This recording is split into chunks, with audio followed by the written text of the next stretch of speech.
Welcome to the Summoning Hour, and thank you for answering the call. Why don't you stay a while and listen?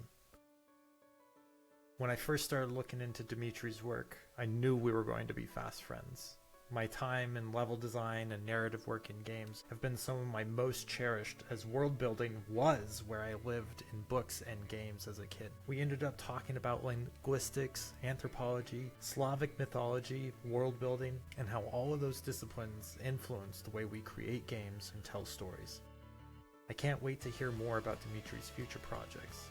If you've ever wondered where great worlds come from, or how culture and history can inspire game design, I think you're going to enjoy this one. Here's my conversation with Dmitry Ryabchuk.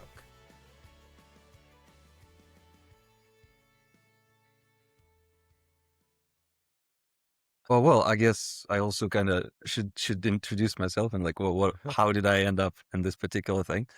Um, so I actually didn't come into creative industry straight away. I was born and raised in Russia, and my family was more of a conservative outlook on life. Like you find a job and whatever, and I was good at languages. Uh, I actually initially went to study Chinese in Oh, wow. it was a Russian State University for the Humanities. The program was uh, modern Chinese politics. And well, Wow. I was a weeb. I still am a weeb. I wanted to learn Japanese, and it just so happened that at that year there was no Japanese intake in that university, but there was an option to take Chinese, and then on the third year you can choose a second Asian language, and the choice is Japanese or Korean. So obviously I went for Japanese. Yeah. Yes, and technically that started my route down to anthropology. I finished my Russian university. I went to UK. I did a master's in anthropological research methods. Didn't get into PhD. Did another master's in social anthropology. Got into a PhD. Realized I did not want to sit on my ass in a closed room and just write articles and don't. And I like as I realized that as I'm writing research stuff, I do not see it forming. I will only see it formed months upon months at the end. And that felt a little bit, I don't know, demotivating, demoralizing, something along those Yeah. lines. And it was actually my brother in UK who told me, like, if you're feeling so pressured, take some time off, do something like, oh, there's this place called Escape Studios in London. They do 3D modeling taster courses for just within like a single day. They take you from the morning to the evening, all throughout the pipeline, and you see what maybe you like. If you don't like anything, at least you'll like refresh your mental sort of state. Maybe you'll see your dissertation differently, whatever. Turns out I fell in love with 3D from the moment I started working. Just doing that taster course, like, I can make this into a career. I can enjoy this way more than what I'm writing for the research. Like, I still love the process of research. I think the main thing I hate about dissertations is all the red tape, all the discussions that, like, oh, you can't really say this, you can't really write this, you have to frame it in this particular way because this is how we do it, and this is how academia does it, like all of that. And Yeah. 3D was like, this is what you need to model. Like, okay, yeah, cool, yeah, I'm doing that right now, absolutely, no problem. Just give me a few hours, I'll have the basic thing for you. Yeah, and unfortunately, in UK, if you get to a PhD, you cannot go to a lower level of education. So I couldn't take a master's in 3D that was offered because that's just the visa issuance rules for Got it. immigration. So I had to go somewhere, and I need a hub somewhere where I can both study and maybe potentially get a job. Canada was one of the interesting choices. Vancouver Film School specifically, very popularized by Neil Blomkamp for hiring whole swaths of VFX artists for his movies early when he was actively producing District Number 9, Elysium. Like he just needed a lot of people who worked in Nuke. He just needed a lot of people who worked in 3D just for all of these amazing designs. Lovely. He hasn't made much since then. He's been on a little slog, so to say, but maybe he'll make something else, hopefully. But yeah, studied the Vancouver Film School, realized they do not give you a work permit because they lost the right to that like shortly before I showed up, they lost that right. And had to do another 2 years at a university that they had an agreement with. Finally got my work permit. And I was in BC at the time, British Columbia. And my first job in the industry properly was in Winnipeg. There was a studio called Tangent Animation that did Next Gen, which was done fully in Blender. They started doing Monkey King, which was also fully in Blender. And then they imploded, and I went to work at Mars VFX, which is in Toronto. They work exclusively on shows, TV shows. So Umbrella Academy, was there one? Beacon 23, Resort. There were a bunch of those shows. Really nice people, really nice projects. But also at the same time, the industry was becoming way more volatile. We were sort of losing some projects. Some colleagues of ours were losing jobs. It was 2023 was probably the beginning of this sort of weird hell, especially with SAG-AFTRA going on strike. I believe that was yes. And we lost a project, a contract and a few projects. I got laid off, and then weirdly 2 months after, I get picked up by Google of all places. And I learned Houdini software as part of my stuff, and they needed somebody with that for the sin of all 3D and creativity to train AI. Yeah, the reason why Meta shifted from multiverse to the being focused on glasses is because of that tech that I built with Google engineers from 2023 until 2025. We built a spatial recognition AI. Yeah, got it. That was and then I got laid off, and I've been jobless ever since. Yep. But same boat. when I was at Google, I also it also felt much nicer.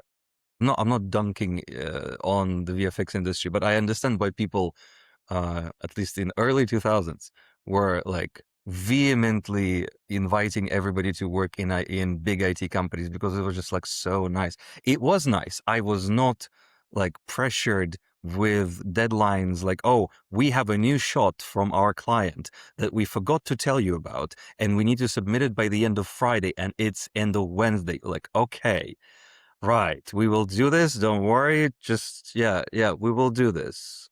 This is the task.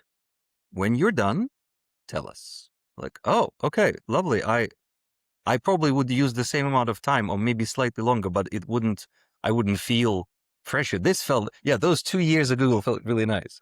And I also felt refreshed enough that I started thinking like, okay, so 3D is feeling slightly unstable maybe, but I'm also not sure what else to do. What do I enjoy? Oh, I enjoy anthropology.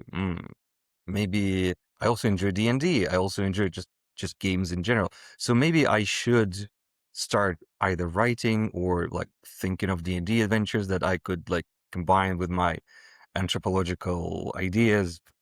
And there was this guy in Russia by the name Roman Popsuev who posted a bunch of drawings of fantasyfied Slavic myths with no like lore books or anything, just like this is how like the world that I see in my head. And I thought like, okay, he's doing it, I can do it too. Why not? I can even write stuff for. So being able to expand on it, add that depth to it, then he wasn't interested in collabing. I reached out to him. He wasn't interested in collabing. He was like doing his own thing. Okay. And then he joined up forces with um, basically like a regime creative agency. So we don't talk. We don't talk at all. Yeah. Yeah, Makes sense.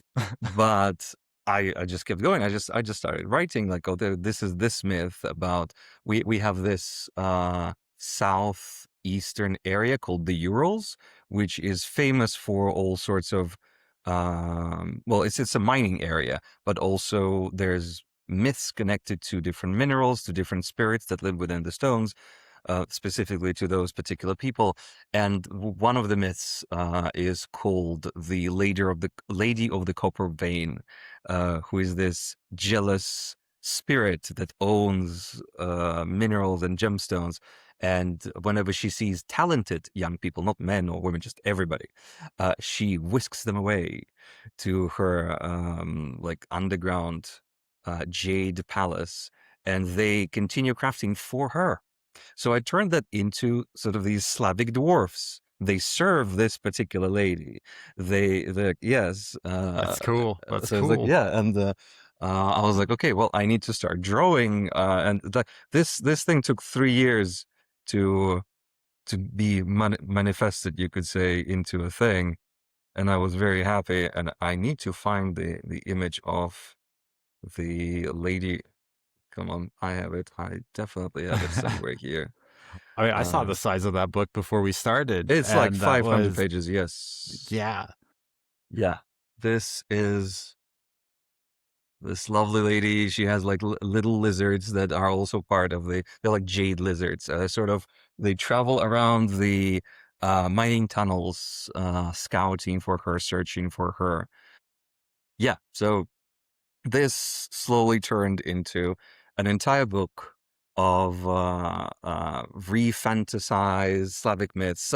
Like I also enjoy Warhammer, so I added like there is a whole set of fairy tales and myths about Baba Yaga, which is the like this crone. If you've played Witcher 3, or maybe if you've seen Witcher, there's also crones. There's sort of all this um crone cultural plast within Europe, within Slavic, different Slavic tribes. And Baba Yaga is more like Russian, Ukrainian, Polish thing. And she lives in this hut that walks on chicken legs. Well, a hut that walks, that seems awfully scientific. So maybe these are some techno witches. So I turned them into a whole race of this shape-shifting crones that live in these magic-powered huts, and they shapeshift to sort of place siphons that take mana from certain areas. And that's why the areas around their huts, they're sort of these weird, dilapidated trees and everything. So yeah, I started pouring all of that into this, and I'm very happy with the result. I mean, that's super exciting. Like being able to take heritage or stories that you're familiar with and kind of bring it into some more of your passion. How did your anthropological background help you kind of create those stories and fantasize them into something more like, or do you find that you're just doing more storytelling and more traditional world building and thinking about the values of that world, or are you still approaching it a bit scientifically at the same time? I would say it's a layered approach. Initially, it was more like research gathering, which is one of the things that I am not disappointed about by going through masters and PhDs. So there is a lot of material that you can find on Slavic myths.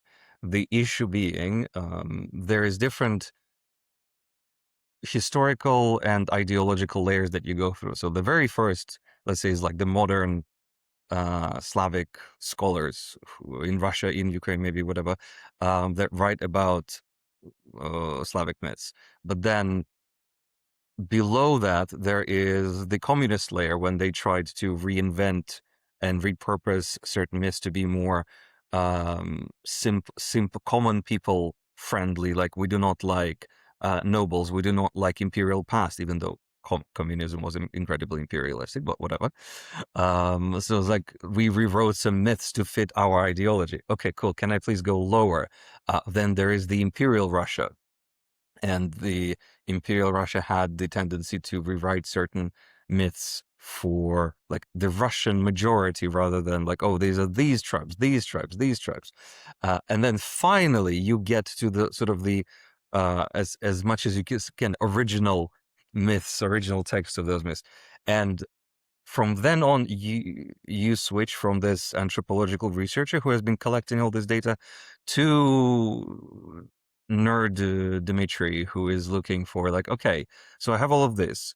What I think fits in my sort of this shaping as it's shaping world. Like I definitely want Baba Yagas. I definitely want the dwarfs. I definitely, obviously there's people, but I think since there's so many tribes, there should be different like human options for you to choose from.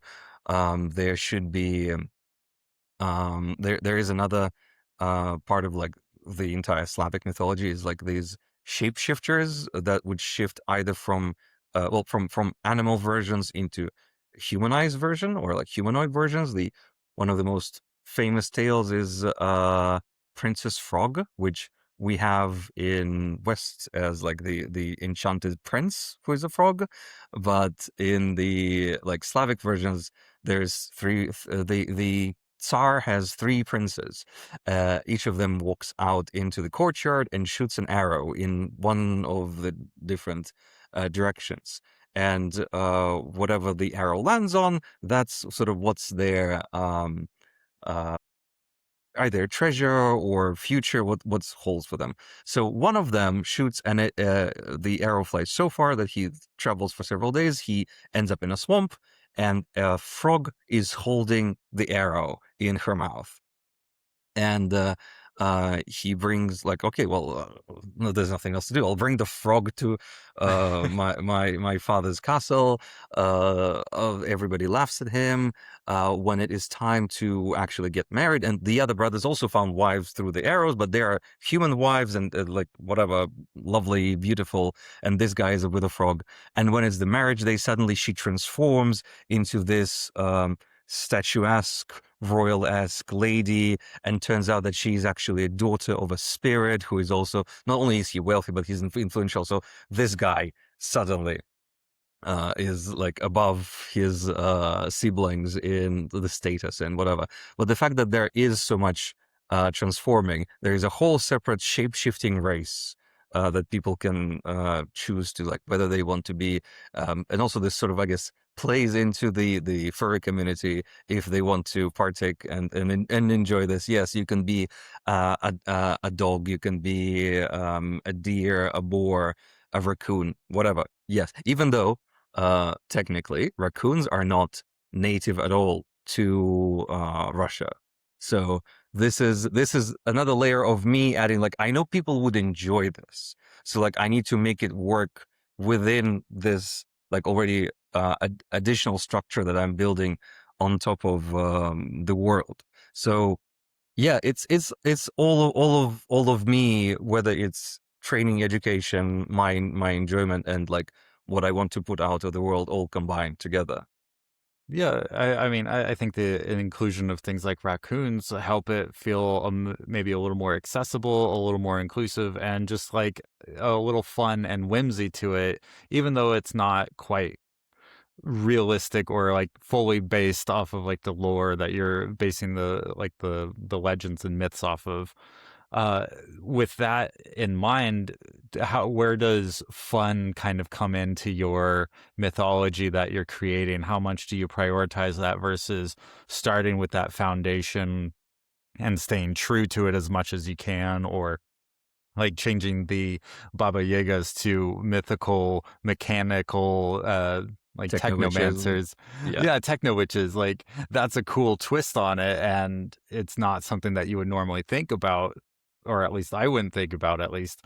But thinking if we're making games, we still want to make it fun and try and like bring more people in. And so what other touches have you done to kind of prioritize fun with some of your ideas? Well, I'm primarily approaching this.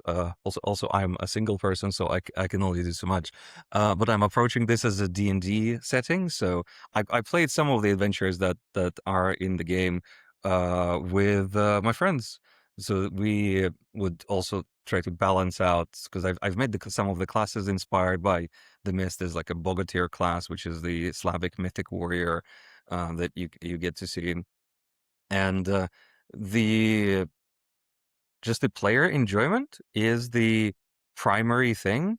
Like, yes, I am building the world, and I am a dictator when it comes to the world building. Yes, you don't get to tell me how I build my world, absolutely, but you can tell me what, like, in the moment, in the player experience, if something feels a bit too punishing, if something feels a bit too easy, maybe you were expecting more, like, oh, okay, I maybe I didn't plan this particular encounter too well. Thank you for saying that.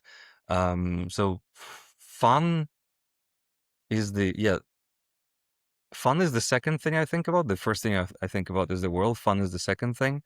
And it's really hard to quantify the fun because it's a feeling, and I can only quantify just with my playtesting group, with my friends. Um, yeah, I have, like, it is on Drive-Thru RPG, which is one of the platforms I do prefer over Amazon, because Amazon can also delete your stuff from Kindle if the person is no longer selling, or they have no rights for some reason on the platform. Like, Drive-Thru will keep your library for you even if the book goes off the platform, which is lovely. And um, a bunch of people bought the book. Nobody told me, nobody gave me feedback, so I'm actually quite interested in people telling me what they think. Some people were happy with the art, some people were not happy with the art. Uh, yeah, yeah, because Would you consider doing an online DMing session of giving some people some pre-made characters and run a campaign, just like a one shot or something? I could do that. Yes, I could do that.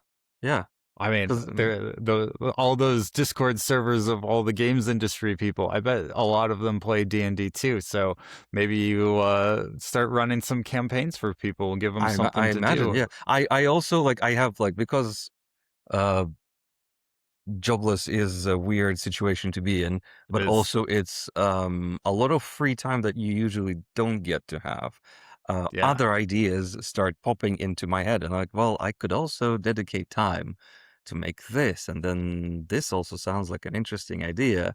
And sad or not sad, I sort of moved quite a bit away in my projects from 3D, which is, yeah. That makes sense. I mean, world building, 3D, like you might maybe if you feel like it, throw together a model, be like, how would I think about this, or how would those techno witches' legs look like on their houses, and be able to like flesh it out. It's still a skill in your tool belt, and I Yeah, can yeah. imagine you bring it out every now and then just to kind of help you think about something differently. And most artists, most creatives, like after they've been heads down on something for so long, they take a step back and they work on something else, and then they come back to an idea and they see it from a different perspective and have some different ideas. So I mean, I bet your 3D is going to come back to you in some way that you don't expect at this point. Maybe, yeah. I like, you never know what happens, like, in the future. So it might very well be the thing. Or, and this is probably an interesting pivot. I don't know. I might stop modeling myself entirely. Maybe the sinful technology will become. I mean, it's kind of good already. Will become so ubiquitous, I believe is a good word, that I will just, like, well, let's take a cube, and you're all instantly, like, changing it as I'm doing it. I don't even have to press anything. I don't even have to think about, like, what is the procedure for, like, okay, so it's mesh, let's duplicate, then let's do this, mirror it. Like, no, it just, AI just does things in such an interesting way that, yeah, maybe this will be the new way I will model. I don't know. It's certainly not like not 100% decided, and I don't like that the fact that it's not 100% decided. I wish there was there was a surefire decision that was made for the entirety of our industry that would like figure things out once and for all. But that is also a very naive desire. It's like, I just want everything figured out. Like, that's not how world works. Yeah, we don't quite have the same unionization of being able to protect ourselves as like voice actors or the acting guilds and Unfortunately, stuff like this. yes, So yes. we're living in this different environment and kind of looking out for ourselves or on a studio by studio basis. So we'll deal with it one way or another, and we're all cycle of recreating our industry with a whole bunch of indie studios popping up and small teams figuring out what they're going to make because the tools are super accessible and they're able to make their own things. And I mean, you go on Reddit and you check out some of those AI development forums and you look at what they're making and you go, dang, okay, that's coming together pretty quickly. But you And I also see tried through it. some of the tools, and they are quite impressive if you look at just what it does. It's like, okay, this is really good, interesting. Maybe it'll And I mean, turn into something really massive. Yeah.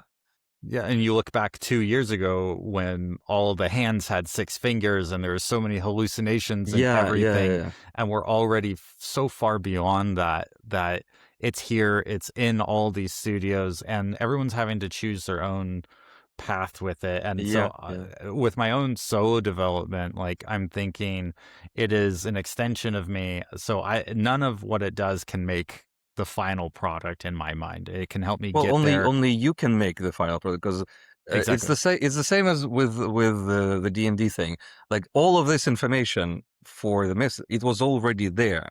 Like, I could even just realistically tell, I don't know, uh 5 different instances of like GPT deep learning. Like, I need myths from Urals, I need myths from Pechenegs, I need myths from Ukrainians, Russians, and it would give me these researches. I would still have to go through all of this documentation, figure out like what appeals to me, what I need to do, and then start assembling it all together. Yeah, but it would obviously save me all the hours I did for the research work, which I do not regret doing that work, but also I see a lot of benefit in, like, oh, give me all this information that I can then work with. Yeah, Yeah. exactly. It's everything should still have that human touch because we have to review the data, we have to review the outputs, we have to really take it into consideration. And everything that I'm seeing, like I've still corrected ChatGPT and still said, no, that's not quite right. We're going to iterate on this.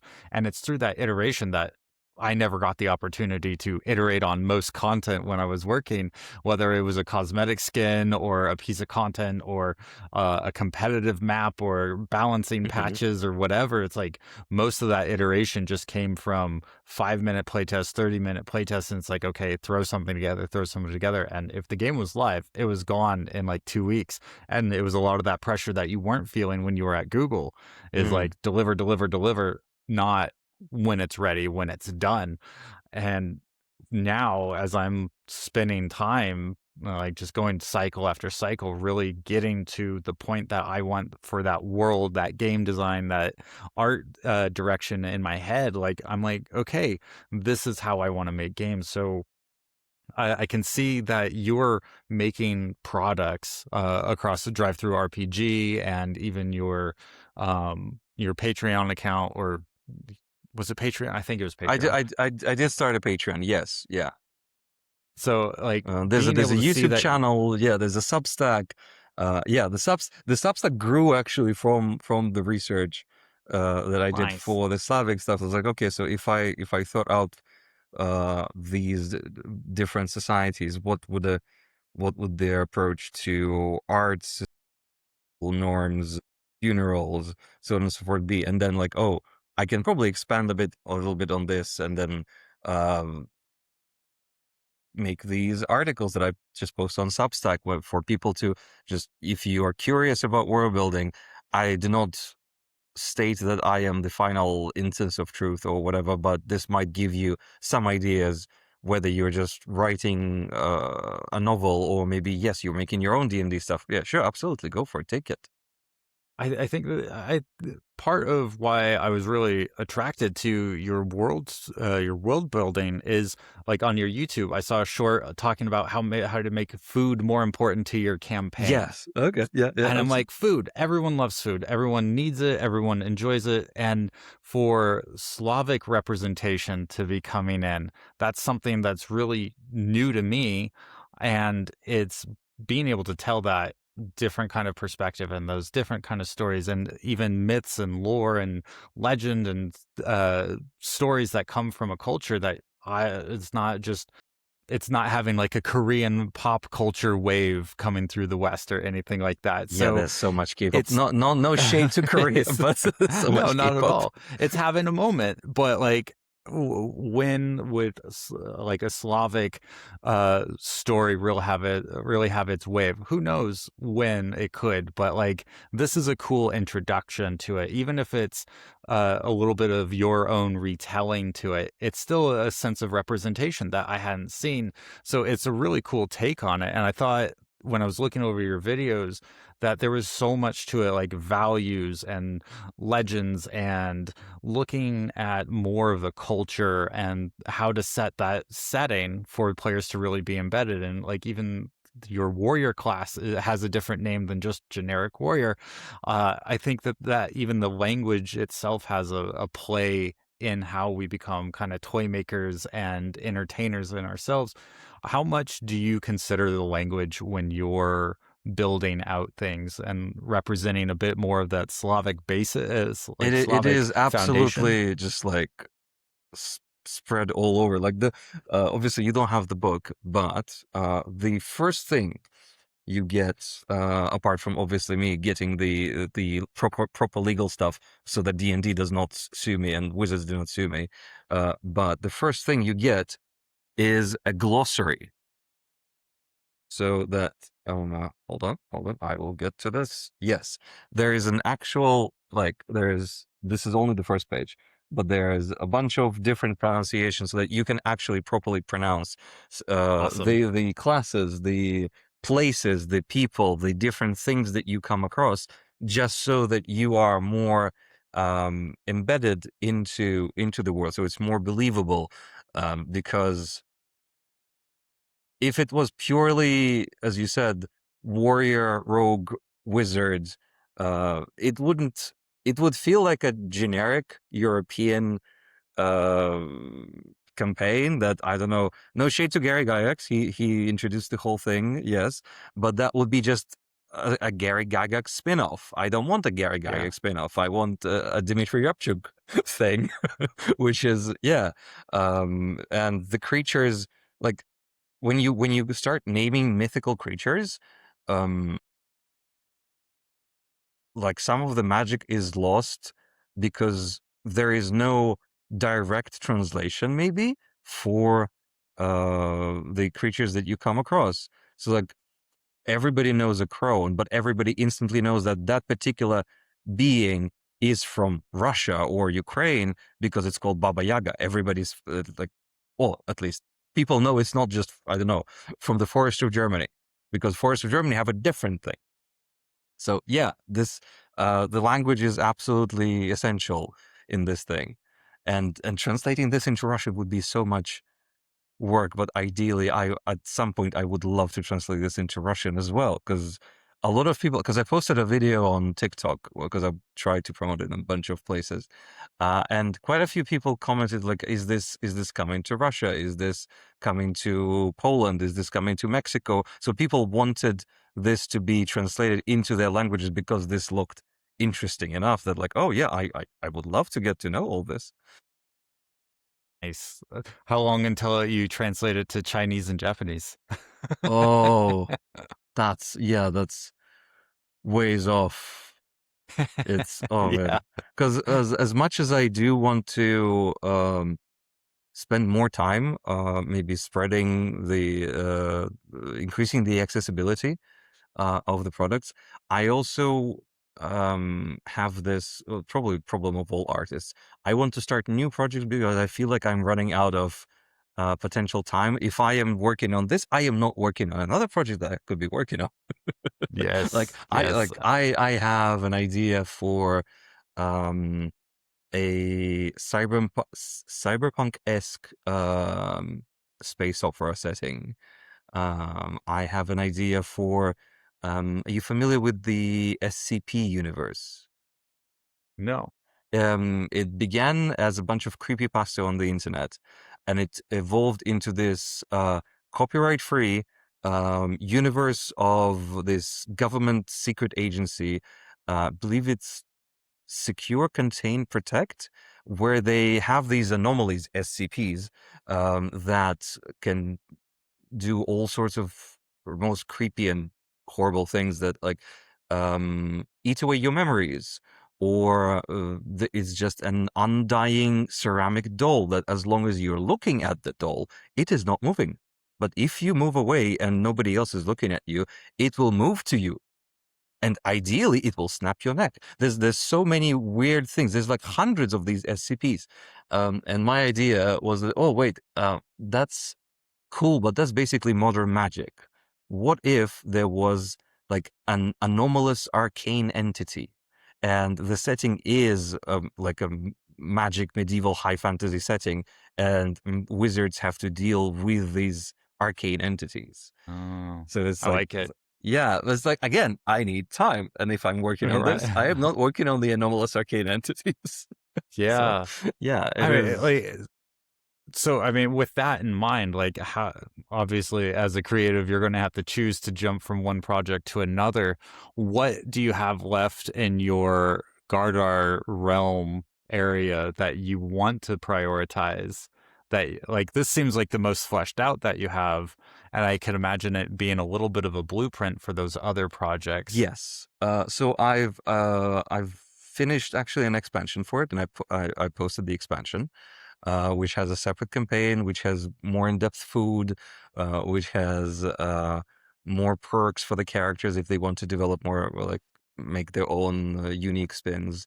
But I am like, there is something I think would be interesting to do, but this is more of a theoretical thing, because D&D is primarily about managing your character. Like, you're in a party, but you manage your own character.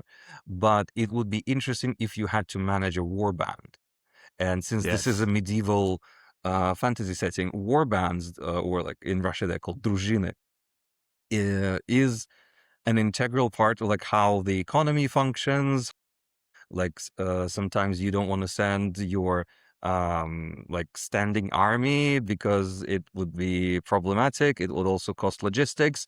So how about you hire a mercenary warband that does things? So I that it's still being sort of iterated in my head. I haven't fully decided on that. Like but I've sort of started to move away from Gardar because a full book and an expansion is already good enough, that Yeah. like people are looking into it.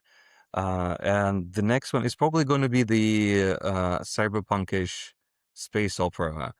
Um, yeah, there's there's going to be some eldritch stuff. There's going to be some alien stuff, but there's also going to probably be more hard sci-fi, because as much as I like Mass Effect, the amount of aliens is unrealistic.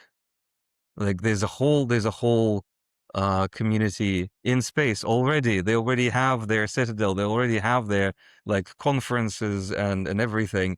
Um, so there's going to be probably only one alien race that humanity encounters, because that's like feels more realistic based on what we're sort of observing with the stars, with all the satellites that we've launched. That like maybe we're not alone, but the chance of like meeting anyone is incredibly low. So maybe there's one. Would be nice if there was at least one other. Yeah, I mean, that seems like a really, oddly enough, a really interesting take on sci-fi, in that so far, like, all the major franchises and all the major storytelling in sci-fi, they try and introduce you to the galactic Yeah, empire and the there's already like a plethora of things that wait for you there, and they've already progressed through a lot of their own technological things. which is actually I don't know if you've seen or read Li Cixin, the author of Three Body Problem. Uh, it is an amazing, like I haven't seen the show, but I've read all three books, and it is a very similar thing. It is also more metaphysical, I guess, but the whole idea is the Black Forest problem. I probably might spoil one of the points for you if you don't mind. I don't mind. The idea is the galaxy is a giant black forest. You don't know who else is there. So it doesn't make safety-wise sense to instantly announce yourself to everybody in that forest. You don't know what will happen. And there are other races. There are very few of them that the book describes. But they all sort of, the moment they enter space, they start realizing, oh, maybe we shouldn't be putting out so many satellites. Maybe we shouldn't be sending all these like Voyagers, or what was the one that like had the golden disc on it with all the information about how to reach us. Maybe that's not a good idea.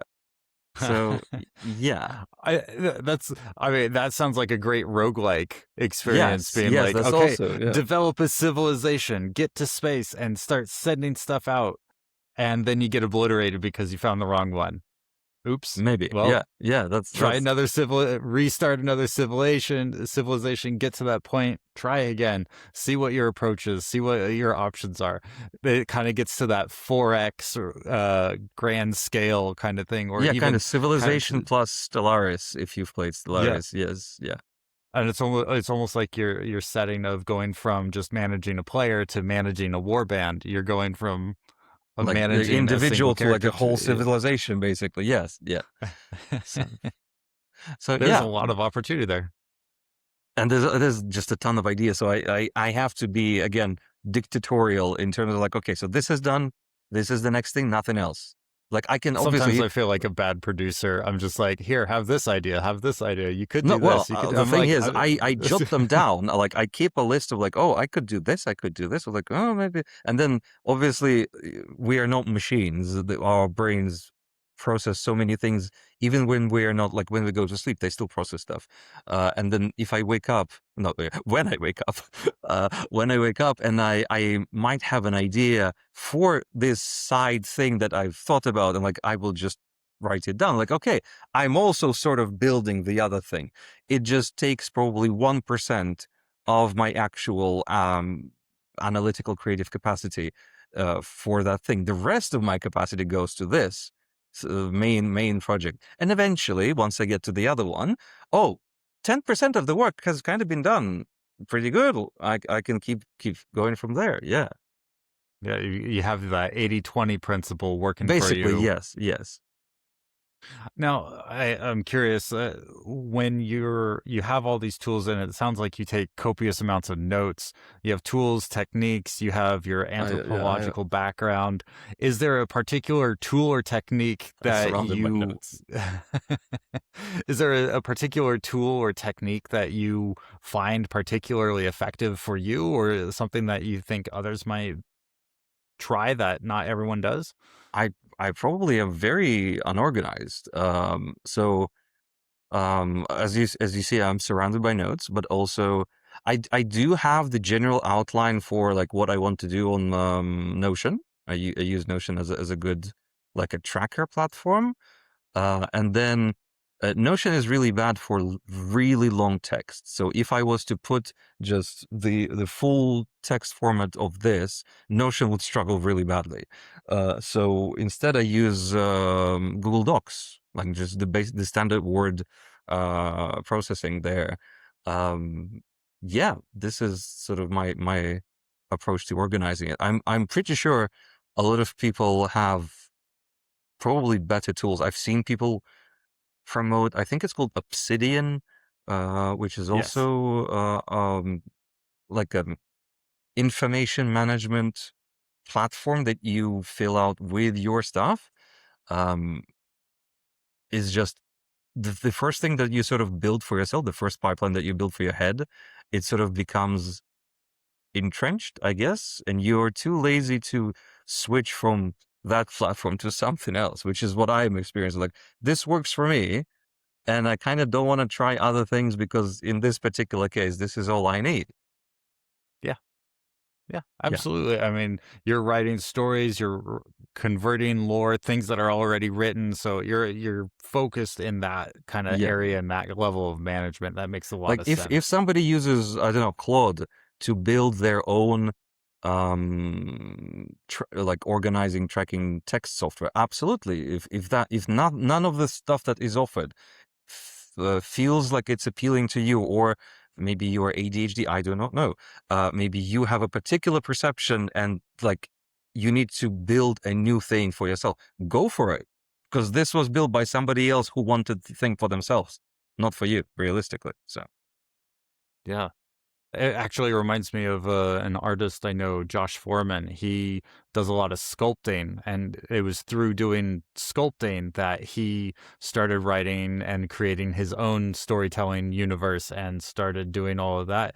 I mean, you can find his videos on YouTube of like making giant gummy sandworm type things, and like he just interesting. really Yeah. got into making sculptures and molds and things, and it really, at least that was my impression, is how he got started really doing his own world building, is taking his artistic side and then using that to elaborate on helping him make stories and make those details that helped him visualize the world as a whole.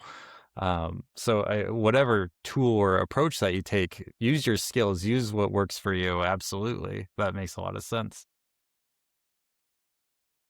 Good. Yeah. And I mean, you started with your anthropological background. You started with your own Yeah. heritage, Very, and very like, different. Yes. yeah.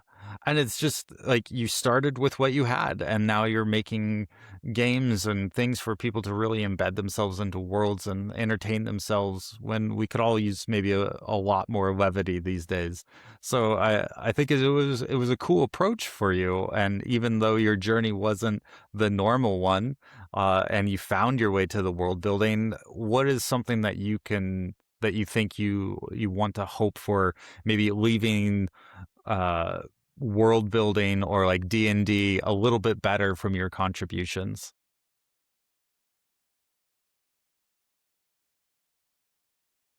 I still think D&D is fun as it is. I just wish that there would be more variety, so to say. Because another sort of smaller reason why this Slavic thing exists is because there wasn't really a good Slavic D&D setting. There also isn't a really good, I don't know, Hungarian D&D setting, Mexican D&D setting that like, because yes, most of it is made by Westerners, so it's typical European setting. Yeah, no problem with that. Although Dark Sun is technically Conan, which is Frank Herbert, if I'm not mistaken, the same who wrote Dune. But yeah, and I want there to be more interesting adventure starting points for people to like, oh, this is a, it doesn't even have to be my module, it can be somebody else's new module that they decided to make. It's like, oh, this seems like an interesting thing, how about we do like a small campaign, and it turns into a memorable thing because this, like, somebody decided to make this, like, and if my module becomes this, like, oh, this was memorable, maybe it wasn't as memorable as our Eberron campaign, or like I don't know, the Eldritch, the Curse of Strahd maybe was much more impactful. But this was interesting. This was good, cool. Yeah, I'm glad we did it as a party. I would be happy if this happens. Yeah. It's a great thread. I mean, we said like you brought together a video and a section of your RPG about food and making it a better part of your campaign.